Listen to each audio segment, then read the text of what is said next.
Today's daf is daf Lamed Gimel. And we have to finish up on a sugya that we started on Lamed Beis, Lamed Beis, about something that happens to the animal between the shechita of the first simon and the shechita of the second simon. And the question is, siruf. Siruf means integration. Can we integrate the first simon with the second simon to create one continuous kosher shechita, even though in the middle between the first and the second simon, let's say, for example, if he started with the windpipe, which is called the kana, and then he shechted the veshes, the esophagus, but in the middle, let's say some internal organ in the intestines became punctured. Now, obviously, once that internal organ is damaged, the animal becomes a treifa. So that as far as the second simon is concerned, shechting the veshet, he cannot be matir the basar lachila. But the Gemara says, mi mitztaref simon rishon l'simon sheni litara midei nevela. Olo. So that even if we cannot connect the first simon with the second simon to create a heter achila, but as we know, and we've said this a million times, shchita is not only a matir on the basar, but it's also mitar midei nevela. So maybe at least for the purpose of being mitar midei nevela, we can be mitzaref the first simon to the second simon. And in fact, that was the suffix that was raised by Reb Zera with regard to the case of Nikfu b'nei me'ayim bein simon l'simon, where there was a nekev between the first simon and the other. And that was also the subject of Ilfa's suffix at the bottom of Lamed Beis, Lamed Beis, in a case where before he shechts the animal has an ubar, and the animal extends its foreleg, which is called yado, after the first simon and before the shechting of the second simon. And in both cases, we're going to raise the possibility that the second simon would complete one act of shechita as far as being mitar midei nevela. And therefore the Gemara points out here on the second line of Lamed Gimel, Ad kan lo iboilahu, the whole suffix here about being mitzaref the first and the second simon, el litara midei nevela, only as a shechita shel tahara, hamitaheres, to remove tumas nevela, aval b'achila asura. Certainly with regard to achila, since the animal became a treifa midway between the first simon and the second simon, we cannot be mitzaref the shechita of the two simonim for matir achila, for the heter of achilas basar. Amalei Rav Acha bar Rav leRavina. Now, this entire presentation that we started with here on Lamed Gimel, Amud Alf, which is a continuation of Lamed Beis, is to try to establish that Reb Zera rescinded his original position. But the Gemara says now, no, Dilma Liolam lo hadar beiv, Reb Zera lidvarav de Rava kamalei lo sfirale. In other words, what Reb Zera was trying to say is that according to let's say, according to Rava, it's true that that the siruf of the two simonim could only be relevant as far as litayr midei nevela, but it's quite possible that although Rabbi Zera was saying that he wasn't expressing his own opinion, but rather he was explaining Rava's opinion and the interpretation of Reish Lakish. But very possibly, Rabbi Zera himself might say that you could mitzaref the two simonim, even as far as being matir achila.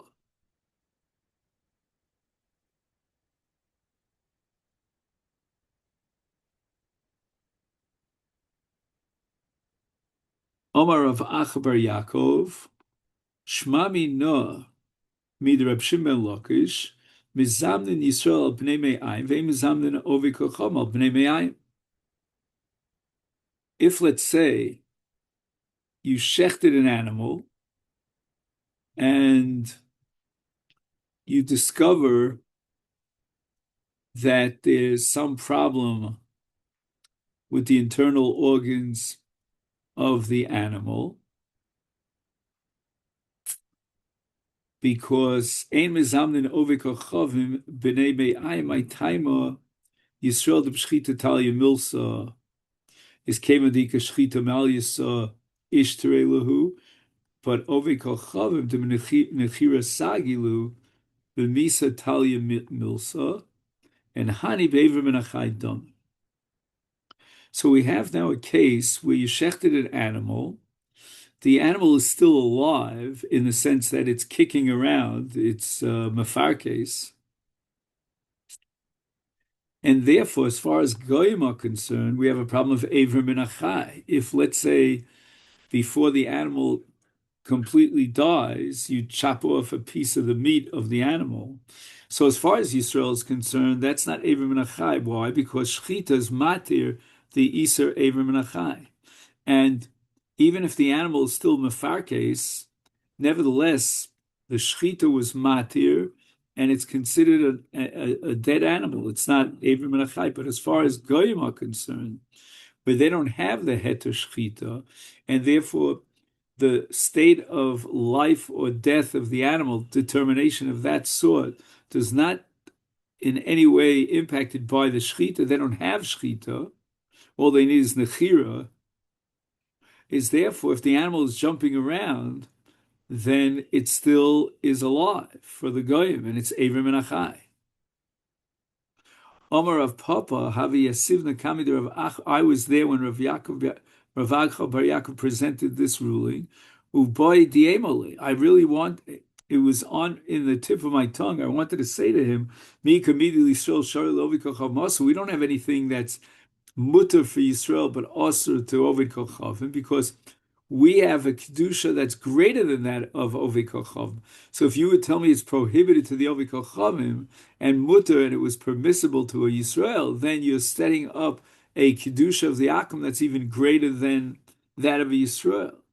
But v'lo amrile, I held my tongue.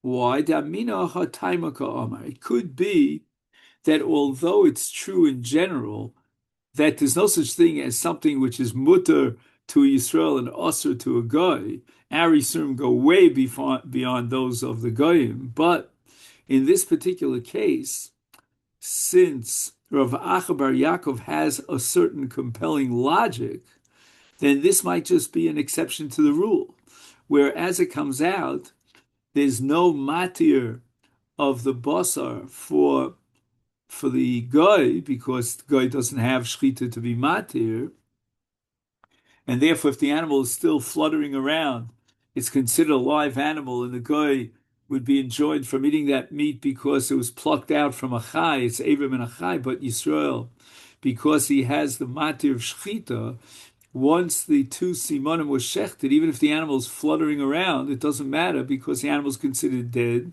and you're allowed to eat the meat of the animal.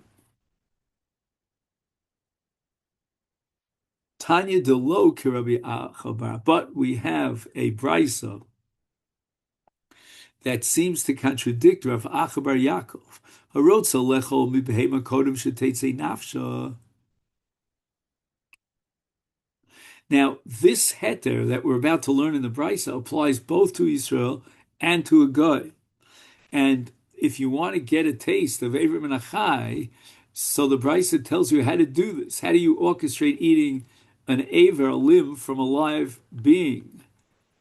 And the answer is chote kezayis basmi base hashchita. Meaning after you shech two simonim and the animal's still floating around, cut off a kezayis basar. Again, you have to do molicha yaf yaf to remove the dam, medicha yaf yaf and wash it off because there's some surface dam that you have to wash off. Mamtin lodge shetetzi nashvi ochla. Again, we don't want to eat it while the animal's still floating around because people are going to say, oh, you're eating Eivim and Achai. But as soon as the animal dies, even though you plucked out the meat while the animal was theoretically still alive, but nevertheless, it's not Eivim and Achai because you shechted two simon. And the Brisa emphasizes even a guy is allowed to eat from that basa. Now, guy doesn't have shchita, and therefore Avacha Bar Yaakov's logic would be very compelling that the shchita could not make the animal into a dead animal to be mater evim and achai. But yet the Brisa says echad ovei kol chavim. So therefore we have to assume that this Brisa is against Rabbi Abcha Bar Yaakov and applying the principle apparently of Mika Midi de Yisrael Mutal Yaakov Asur, and therefore we're going to have to say that if it's mutter to Yisrael, it's also mutter to an Akum. Now, exactly how that works and what matir is going to be chal here, if he plucked off chopped off a piece of meat from the animal that's alive, that has to be taken under advisement. The Gemara doesn't really address this question. In any event, Mesayela of Idi Bar Ovin, and this brisa that contradicts Rav Acha Bar Yaakov, on the other hand, supports Rav Idi Bar Ovin. Tiom Rav Idi Bar Ovin and Rav Yitzchak Bar Ashyon, her road says Sheyavri, if a person wants to be healthy, and therefore he wants to eat a piece of fresh meat while the animal is still alive, is Chotech Kazayis Posim Beishki Tosa Shel Behema. Molcho Yafa Yafa, Medicho Yafa Yafa.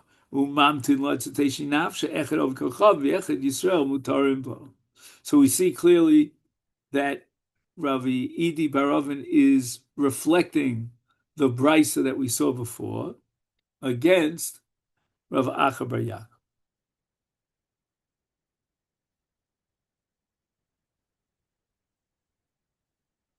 And this leads us to the Mishnah here on Daf Lamed Gimel.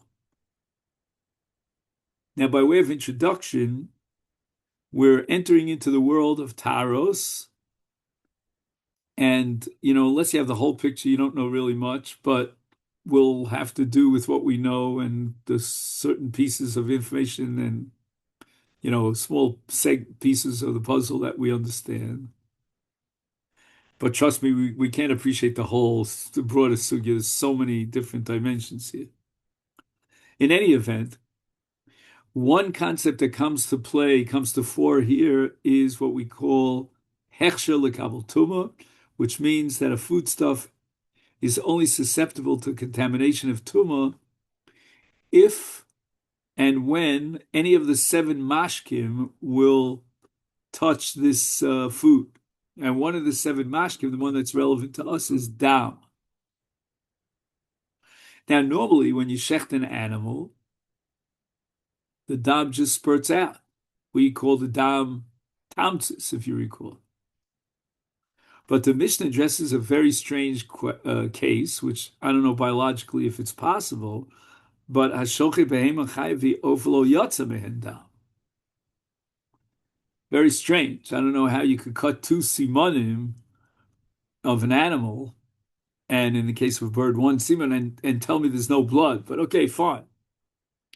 Now, since there's no blood, first of all, don't get nervous and think that the shchita was not a proper shchita. It was a proper shchita, ksherim. And not only that, since there was no dam, and the meat therefore did not come in contact with the liquid dam, it's not mukhshel kabel tum, and therefore necholim biyadayim miso ovos. Normally, when something is mukshal kabel tuma foodstuff, you don't want to come in contact with that foodstuff that's already mukshal kabel tuma because it's wet from one of the seven mashkin with yadayim misu avos. Now, again, what exactly the word misu avos means, it really depends on the context. And in this case, it could mean actually one or two things. Either he has hands that he never washed, and we assume that if he Yodayim Askonios, if he didn't wash his hands, then his hands inadvertently touched, something here or something there, let's say an uncovered part of the body, or came in contact with filth. And now, let's say these hands, Yodayim Esovos, if we assume they came in contact with something that's Tomei, then if these hands now come in contact with food that is already mukshal kabel tuv, it's susceptible to contamination because of the sheva mashkin, then you have a serious problem. Now, exactly what the serious problem is not so posh, because as a general rule, yodayim have the status in tum v'tara shnios, and shnios could make a shlishi, but only with regard to kodshim. And bepashtus, as we'll see the sugya unfold, we're not talking about kodshim here, so we're talking about chulin. So what's the big deal? What's the loss if, let's say, his yadayim are shnios and he could be mitame the basar? What difference it make? The basar is chulin. Who cares? But one of the answers to that question, there may be many, is that if you eat something that's tameh, even if it's chulin, you become tameh. And there's a separate Issa that a person's not supposed to become tameh. Anyway, the Mishnah explains, no dam came out. And therefore, although the animal is kosher, you can eat its meat. But nevertheless, we want to tell you that since there's no dam, and therefore the meat is not hushel kabel tumi, you could touch and have a contact with the meat, even be a dayim misovos. Rabbi Shimon Omer, huchsheru b'shchita. Wow, brand new halacha. I would call it a conceptual breakthrough. Rabbi Shimon is analyzing what is the function and how does hechsher lekabel tuma operate. And the answer is, according to Rabbi Shimon, once the machshirim came in contact with the foodstuff, then it's machshiv the foodstuff. It gives a certain chashivus. It's, so to speak, generates a shem ochel. Comes along with Shimon, he says, you know what? There's another way of generating a shem ochel, and that is through shchita. Because since shchita on the basar of the animal is matir midei nevela, that generates a shem ochel on the basar. And the nafkamina is that according to Shimon, now that the shchita itself, even if there was no dam that came out on the basar, is machshir the basar l'kabal's tumah, therefore the meat will be makabel tumah, and again, notwithstanding the problem that we mentioned before, but let's say yadayim misuavos, they came in contact with tumah, become shnios, and now he is passing on that tumah to that which is mukshal kabel tumah, although it did not come in contact with any of the seven liquids, simply according to Shimon because of the shchita. The shchita generates the shem ochel, no less than the machshirim.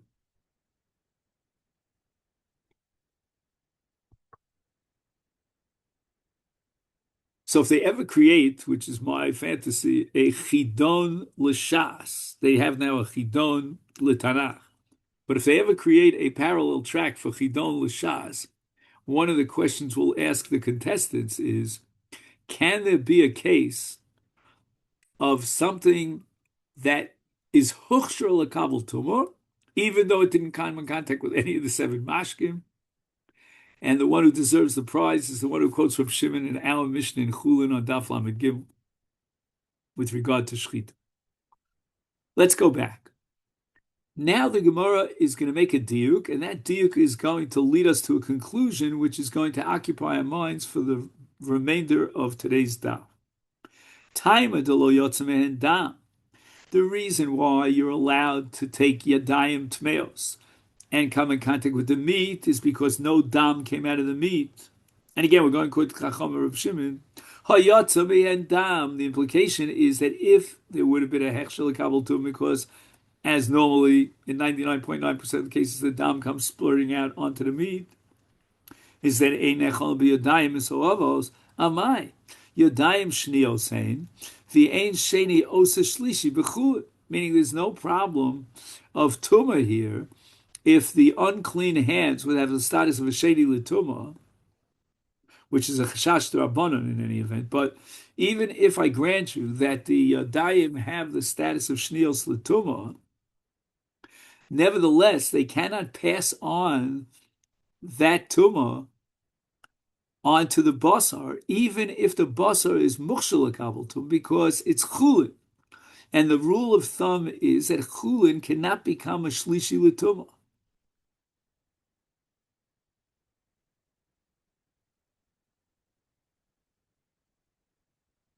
Now, let me grant you for a moment that a sheni l'tumah could impart tumah to chulin and make the chulin into shlishi. Who cares? Who gives a darn, if you pardon the expression? What's the difference to make? I mean, there are isurim, you're not allowed to be metame truma, you're not allowed to be metame kodesh, but what about chulin? Who said anything about being metame chulin? But apparently, the halacha is that if you eat that which is tame, even though it's chulin, then you yourself become tame. The food stuff, which is tame as a shlishi, enters into your body and now is metame your body. And the halacha is that you're not allowed to be metame your body.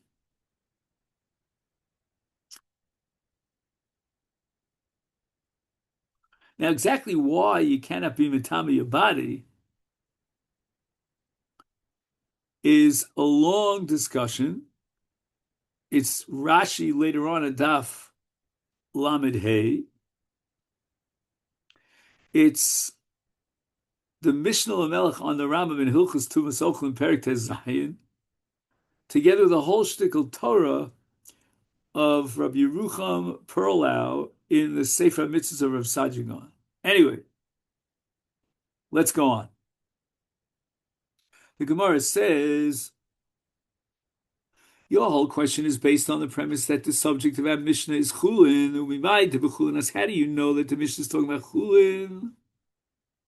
And you're going to answer the Katani Chaya, because the Mishnah also includes Chaya. And in Kodshim, there is no such thing as Chaya.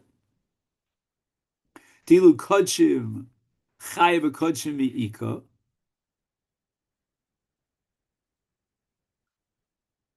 Meaning, if you want to try to argue from the devil's advocate that our Mishnah is talking about Kodshim, where a Sheni makes a Shlishi in Kodshim, then why does the Mishnah mention Chaya? Chaya is not Kodshim. There's never a carbon that's brought from a Chaya. It just doesn't exist. Visu, and furthermore, even Kodshim, if you tell me our Mishnah is talking about Kodshim, is Kilo Yotza Mehen Dam Kshera, what are you telling me? That you're allowed to eat the basar of Kodshim after Shechita without any dam. No dam came out. That doesn't make any sense. Hu atzmo l'dam hu tzarech. But what's the whole purpose of shechting Kodshim? It's in order to get the dam for zrikas adam al gam mizbeach.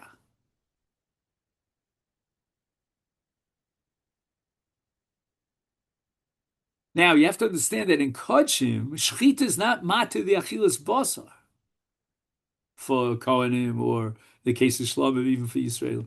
You need Zrikas Adam. So Zrikas Adam, the fourth of the four avodos, is like Shechita, or shall I say, culminates the shechita by being matir the basar le'achilas adam.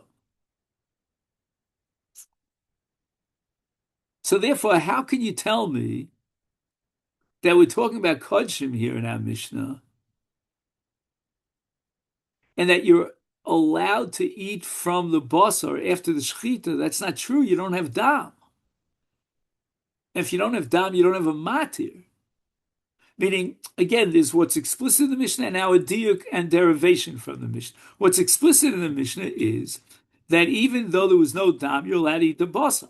What's implicit in the Mishnah is if there were dam, then you would not allowed to touch the basar with your dime because you're being metameid and so forth. But the fundamental assumption that you're allowed to eat the meat even though there's no dam, that doesn't make any sense if you're talking about kodshim. Kodshim, you need a matter of dam. Besu, I'll bring you a third proof that we can't be talking about kodshim. I bekodshim ki yotzemem dam mi machshir. Oh, the implication is that the reason why you're allowed to touch this basar after the shechita is because even though the yadayim are shnios, but nevertheless there was no dam, and therefore there was no hechshel kabbalas tuma, as if to imply that if there were dam, the dam is one of the sheva mashkin that's metame as a machshir. That's not so in the case of kodshim. In kodshim, the dam of kodshim is not a machshir. And how do we know this? Because Reb Chia bar Abam Reb Yochanan minayin l'dam kodshim machshir shenem ala arts tishuchenu kamayim. With regard to the dam of an animal, it says that you spill it on the ground like water. Dam shenishkach kemayim, any dam that we got to get rid of. It has no purpose. We just want to throw it out. And it's like water. Is then, since it says tishbachenu kamayim, we equate it to mayim, and just like mayim is a machshir, so too dam hanishpach is like mayim and it's a matir. But if you find dam that's not nishpach, we don't just throw it out, then it's not a machshir. It's not similar to water. Sheidu nishpach kamayim in a machshir. And that's the case of dam kodshim.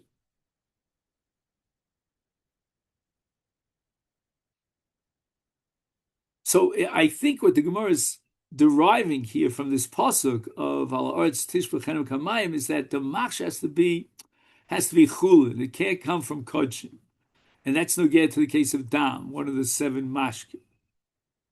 The dam of kodshim could not generate hechsher lekabols tuma because it's eno nishpach kemayim.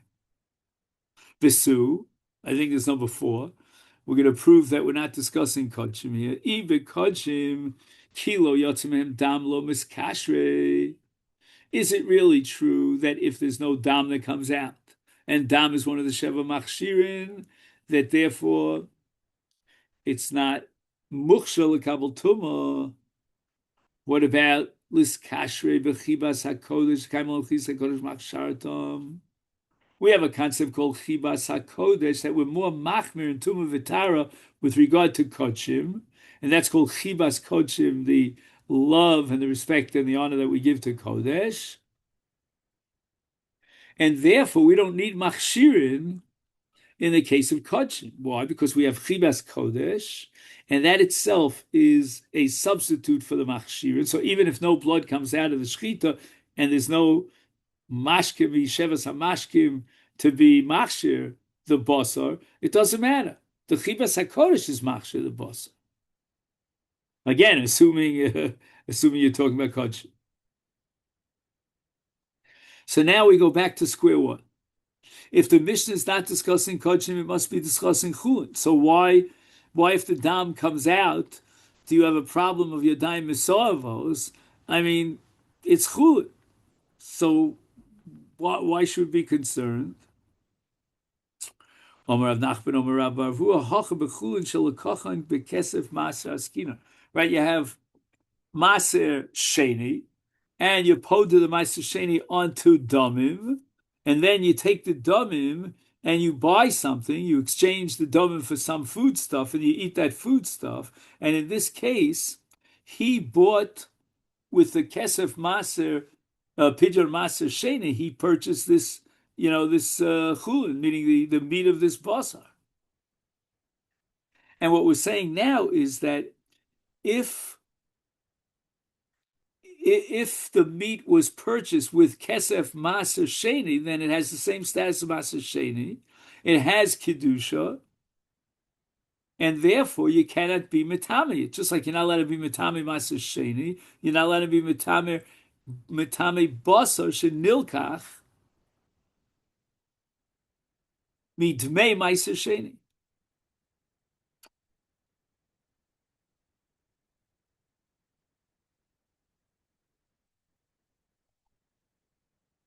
Because again, the kedusha of maser sheni starts with that which grows, and you tithe it, and then you transfer it over to Mos through the redemption process. Now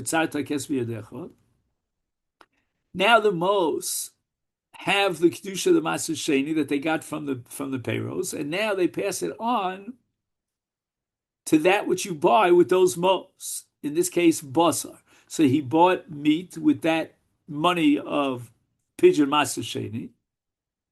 And once again, the meat now has the status of Meiser Sheni. The Meiser Sheni status keeps going, like a Chad.